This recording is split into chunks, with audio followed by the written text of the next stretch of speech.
यदि किसी प्रतिनिधि को कुछ काम करने ही हैं और सही में करने हैं, तो उस चीज़ को लिखित रूप से देने में क्या के पीछे हर नेता के पीछे लगभग 40-50 गाड़ियों का काफ़िला रहता है। वो काफ़िला किसी आम जनता का नहीं होता है, वो ठेकेदार का होता है। वो नेताजी के बहुत जगह ऐसे भी आदमी मिले, बोले कि हम लोग अपना पैसा खर्च करके इनको जिताते हैं, क्योंकि फिर आगे चल के हमको उनसे ठेकेदारी भ्रष्टाचार तो यहाँ पे पग-पग पे लगा हुआ है। अब देश की सेवा करते करते अब बेलहर के विधानसभा की जनता का सेवा करेंगे राष्ट्रीय रोजगार मोर्चा के अध्यक्ष आशुतोष राय यादव जी। तो चलिए हम इनसे बात करते हैं और समझते हैं पूरे बेलहर विधानसभा को लेके कि आखिर इन्हें क्यों जो है नागपुर में इनका फैक्ट्री है, नागपुर में इनका बिजनेस है, उसे छोड़ के बिहार की माटी ने इन्हें वापस यहाँ बुलाया और ये क्यों आखिर यहाँ से जनता के बीच जा रहे हैं, उनकी सेवा भाव से बातें कर रहे हैं, उनकी समस्याओं को सुन रहे हैं, उसे निदान करने के आश्वासन भी दे रहे हैं। और वो कौन से वो 4 मुद्दाएं तो अलग अलग पार्टियां बहुत सारी लेके चलती हैं, पर इनके वो कौन से 4 मुद्दा हैं जिनको लेके ये जनता के बीच जा रहे हैं और ये आश्वस्त हो रहे हैं कि यदि जनता जो इन्हें कह रही है कि हम आपका समर्थन करेंगे और यदि समर्थन करती है वोट के समय, तो वो एजेंडा क्या है, वो 4 मुद्दे क्या हैं और वो कैसे उस मुद्दों को धरातल पे लाएंगे, इन सारी चीजों पर हम अभी चर्चा करेंगे और अपने माध्यम से आप तक पहुंचाने का काम करेंगे। नेशन 24 मानिक के बहुत धन्यवाद, नमस्कार। सर, पहला सवाल है सर कि आप डिफेंस में थे और वहां से आपने रिटायर होने के बाद या करने के बाद जो है सर आपने वहां पे रोजगार शुरू किया, 3 फैक्ट्रियां संभाल रहे हैं, फिर ये माटी आपको क्यों याद आया कि आप यहाँ चले आए? देखिए, ये तो माटी जब भी यहाँ से आप पढ़ लिख के बड़े होते हैं तो एक मजबूरी होती है कि किसी न किसी दूसरे राज्य में जाना पड़ता है। घर छोड़ने का तो किसी का मन नहीं रहता है, लेकिन किसी न किसी व्यवसाय या रोज़गार या जो भी है उसके लिए आपको घर छोड़ना पड़ता है।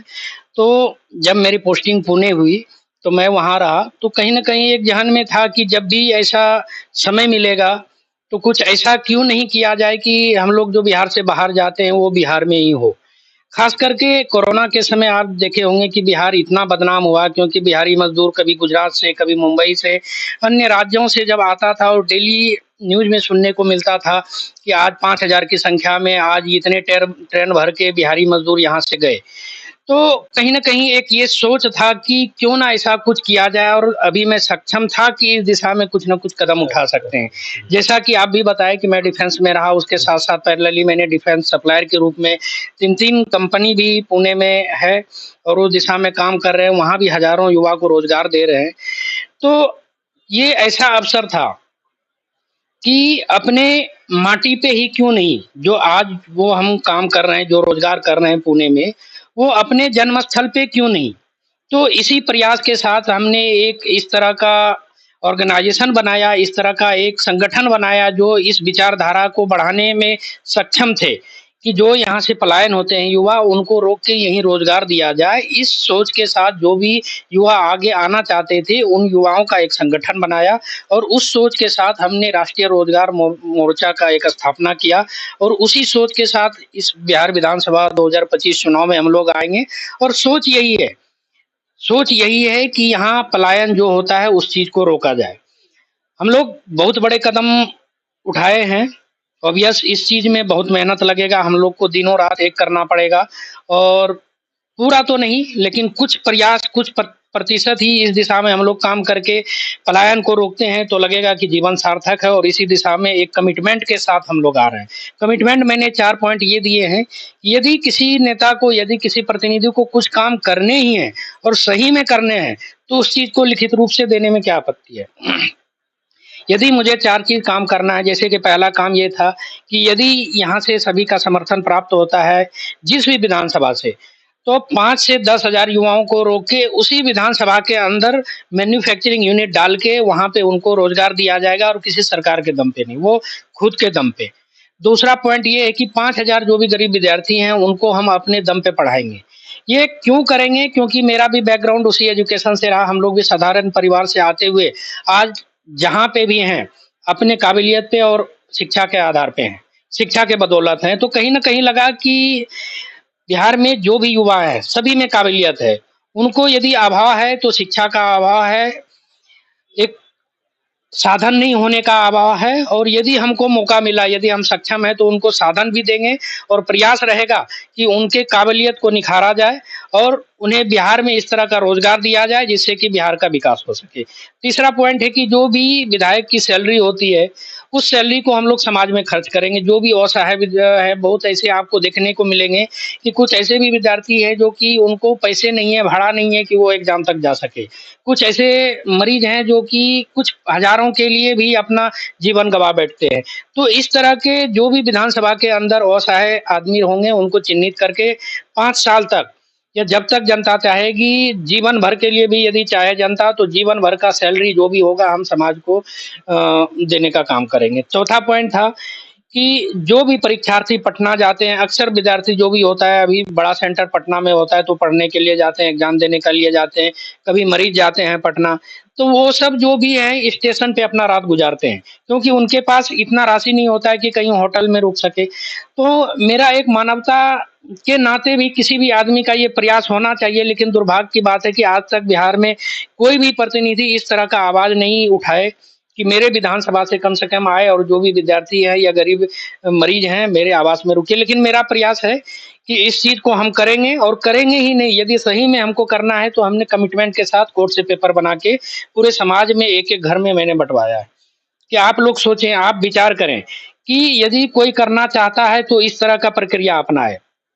ये प्रयास रहा और इसमें हम लोग आगे बढ़ रहे हैं, सभी का सपोर्ट मिल रहा है, हौसला भी बढ़ रहा है, और इस चीज को ऊपर वाले का कृपा और समाज का कृपा रहा तो जरूर है कि हम लोग जिस मुहिम के साथ आगे बढ़े इसको रिजल्ट में कन्वर्ट करेंगे। हम बात कर रहे हैं हम लोग बेलहर विधानसभा क्षेत्र की, बेलहर विधानसभा की। तो जिस तरह की समीकरण यहाँ पे दिख रहे हैं, चाहे आप एनडीए की बात करें, यूपीए की बात करें, या अब हम पार्टी तीसरी पार्टी जनसुराज की भी बात कर सकते हैं, आप वहाँ कहाँ फिट बैठते हैं? लगता है कि बड़ी पार्टियों से आप टक्कर ले पाएंगे?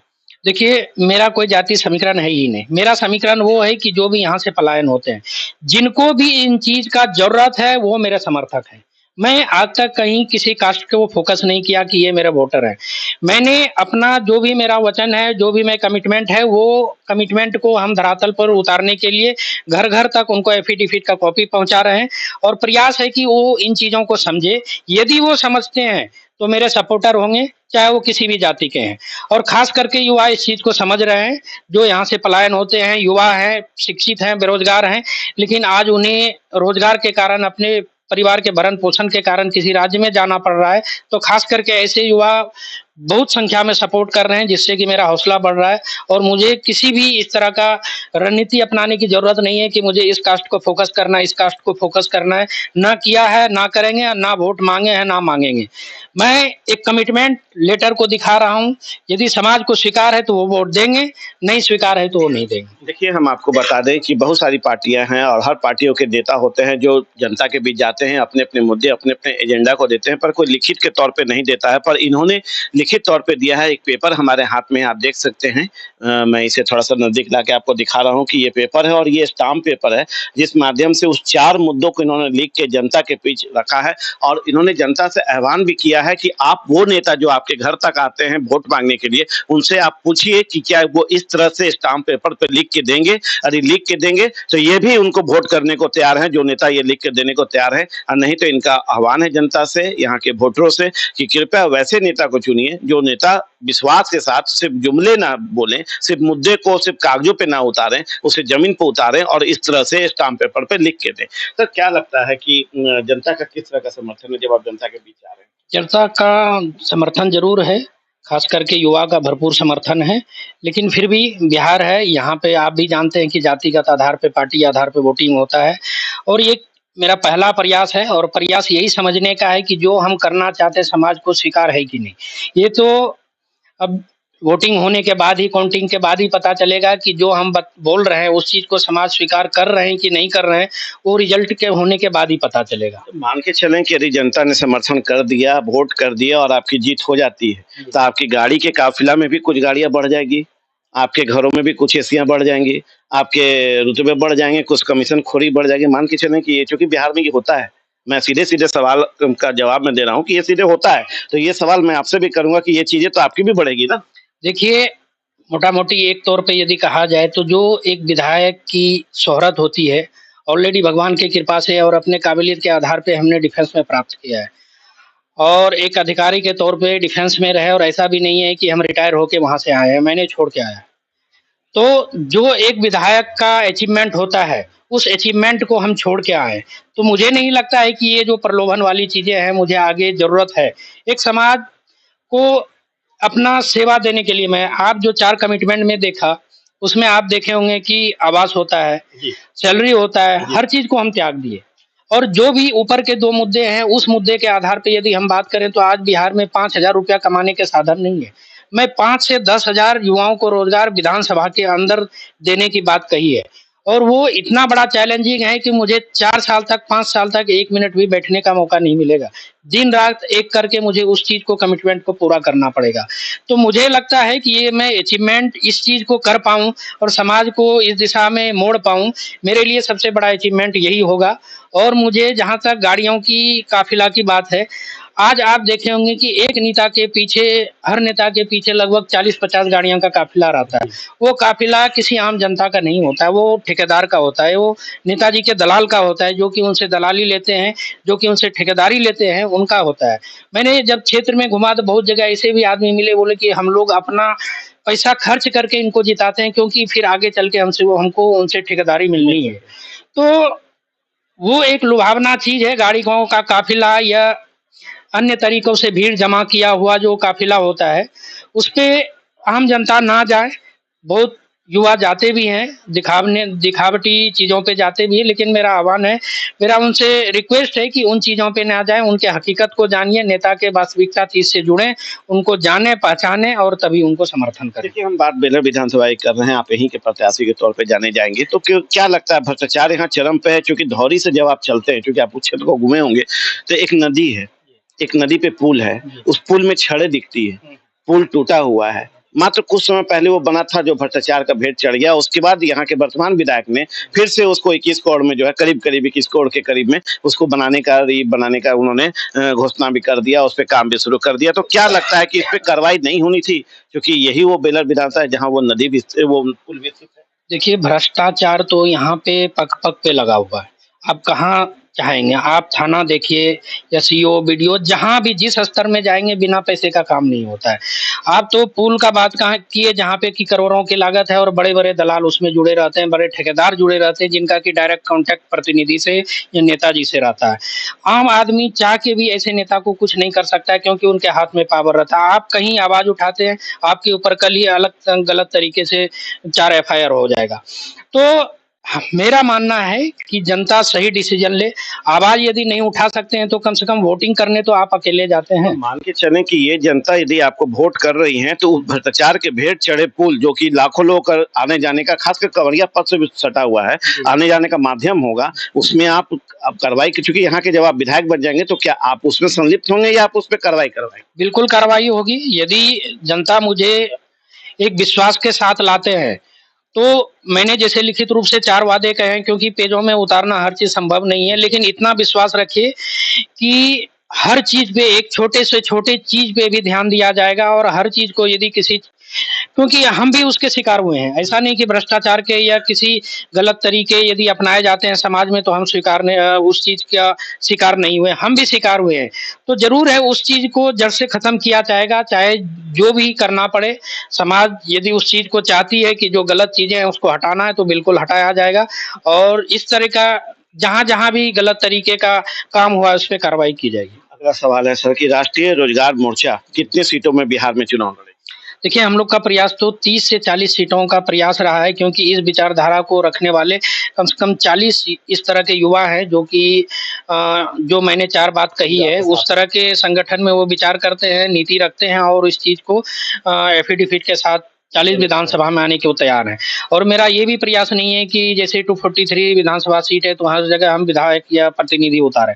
मेरा प्रयास है कि इस नीति को मानने वाले कौन-कौन से ऐसे युवा हैं जो उस विधानसभा में उस चीज़ को लागू कर सकते हैं। तो ऐसे 40 युवा का संगठन तैयार हुआ है और प्रयास है कि 40 विधानसभा से हम लोग आएँगे, लेकिन थोड़ा किसी कारणवश अभी तक मेरा चुनाव चिन्ह आ नहीं पाया है और उम्मीद दिया गया है कि नेक्स्ट वीक में सोमवार से मंगल बुधवार तक आ जाएगा। यदि आ जाता है तो हम लोग 40 सीट से आएँगे और नहीं आता है तो हम लोग विचार विमर्श करेंगे कि क्या करना है।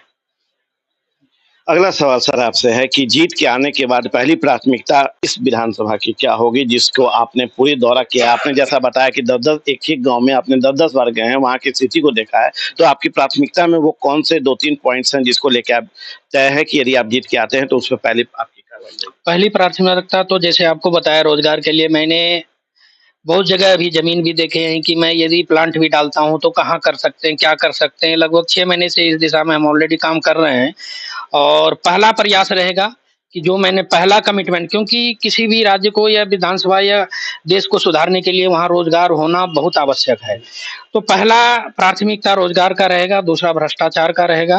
भ्रष्टाचार जो भी आज तक जो किए हैं उस दिशा में उस भ्रष्टाचार उन्मूलन का काम बड़े तेज़ी स्तर पे किया जाएगा और जो भी इसके दिशा में इसमें लगे हैं, उन पे कार्रवाई हो, ये सब कदम प्राथमिकता रहेगी।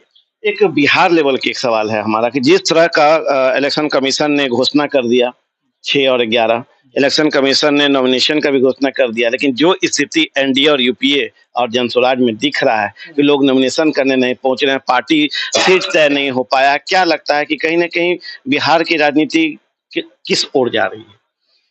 देखिए, बिहार की राजनीति या किसी भी पार्टी की राजनीति संख्या पे आधारित होते हैं। आज आप देखेंगे कि जो बिहार में शिक्षा मंत्री बनते हैं, उनका शिक्षा से कोई लेना-देना नहीं रहता है, लेकिन यदि उनकी संख्या ज़्यादा है, तो शिक्षा मंत्री बन गए। उद्योग से लेना-देना नहीं रहता है कि लेकिन यदि उनका संख्या ज़्यादा है पार्टी का, कास्ट के आधार पे वो यदि सही बैठते हैं, तो उनको शिक्षा मंत्री या उद्योग मंत्री बनाया जाता है। तो पूरे किसी भी पार्टी में देखेंगे, उनको आंकड़ा जुड़ाने में लगे रहते हैं कि मेरा विधायक कैसे कितना ज़्यादा संख्या में होगा और हर पार्टी का मोटा-मोटी यही नज़रिया रहता है। लेकिन मेरा जैसे मैंने बात कहा कि मेरा वैसा कुछ बात नहीं है। मैं जहाँ इस चीज़ को पूरा करने में सक्षम होऊँगा, वहीं पे अपना प्रतिनिधि उतारूँगा। इलेक्शन कमीशन यदि आपको सिंबल नहीं देती है, आपका चिन्ह नहीं देती है, तो क्या आपने तय किया है, क्या निर्दलीय चुनाव लड़ेंगे? बिल्कुल, हम लोग निर्दलीय होंगे और प्रयास रहेगा कि जो भी युवा हैं इस विचारधारा को करते हैं, कम से कम अपने क्षेत्र में, अपने विधानसभा में इसी विचारधारा के साथ निर्दलीय ही आएँ, लेकिन इस सोच को आगे बढ़ाएँ और ज़रूर अपने क्षेत्र में लड़ें। अंतिम सवाल है कि एक संदेश आप क्या देना चाहिएगा अपने बेला विधानसभा के लोगों को कि वो किस तरह का नेता चुनें? उनको यही संदेश देना चाहेंगे कि आज आप देखे होंगे कि जब टिकट लेने की बारी आती है, होड़ लगी हुई है कि इस फलाने सांसद के बेटा, फलाने विधायक के बेटा, भतीजा। तो यदि नेता अपने परिवार को देख रहे हैं, तो आज के युवा और समाज अपने परिवार को क्यों इतना दरकिरार करते हैं? आज के विधायक या जो भी नेताजी हैं, वो सोचते हैं कि मेरे विधायक मेरे बेटा या भतीजा विधायक बनेंगे, लेकिन हम लोग ये सोचते हैं कि मेरे बेटा यदि होशियार हो गए और घर परिवार सँभालने की बारी आती है, तो हम लोग ये सोचते हैं कि ये हरियाणा कमाने जाएगा, दिल्ली कमाने जाएगा कि पंजाब कमाने जाएगा। ये सोच क्यों? हम लोग को सोच बदलनी पड़ेगी कि यदि नेता नेता अपने परिवार के लिए सोच रहे हैं, तो आप भी अपने बेटे, भतीजे, परिवार के लिए सोचिए कि जो उनके भलाई के लिए जो प्रतिनिधि काम करेगा, हम लोग वैसे ही प्रतिनिधि को चुनेंगे।